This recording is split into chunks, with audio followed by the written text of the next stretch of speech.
And the things that we'll do for this job. Look at this. We are back enjoying some of the most wild and wacky animals with Peter Gross and Ron Fricke. And they've got something in here, and they dared me to do something here.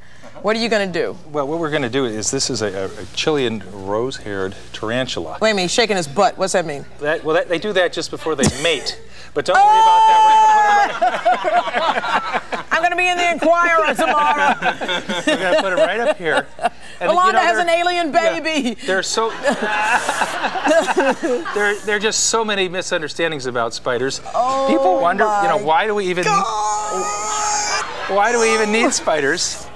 And again, as I was mentioning earlier, they're eating a tremendous amount of insects. Oh my God, these are the kinds we saw in those horror movies. And the horror movies really weren't fair to them, because they do help us a lot. Yes. And what they usually do is they usually climb up to the highest point.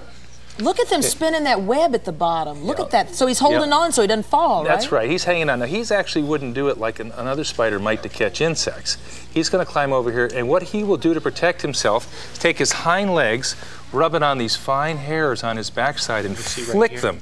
And it stings. It's like a bee sting. It's like small pieces. I don't know if you've And he's bald. He's been flicking a lot. He's been doing that a lot. Yes, that's what that means. He's been protecting himself an awful lot. Oh, wow. Now, this one seems to want to come down. Why do spiders have hair on them like this, though? It's their form of protection. They're very, very sharp. They're like little pieces of fiberglass. I don't know if you've ever gotten that. It protects them. The other thing that it does, that a lot of people don't realize, is they feel vibrations with those hairs, and it helps them to find their food as well. They're very sensitive to vibrations. And the other neat thing is that they have 8 eyes that they see out of, and it's right sort of on the top of their head here. And they really can't see very well, though. They mainly see sort of the heat. They can sense it. They can sense it, yes. They also are overrated in terms, you hear about these incredibly venomous spider bites. Definitely. Even a large spider like this, it's very similar to a bee sting. Right. So again, they're helping us as well, and they have their role in the natural world. I never dreamed I would hold a tarantula. Coming up, if you take a sniff around here, something smelling rather fishy. It's probably the breath of our next guest after her feeding.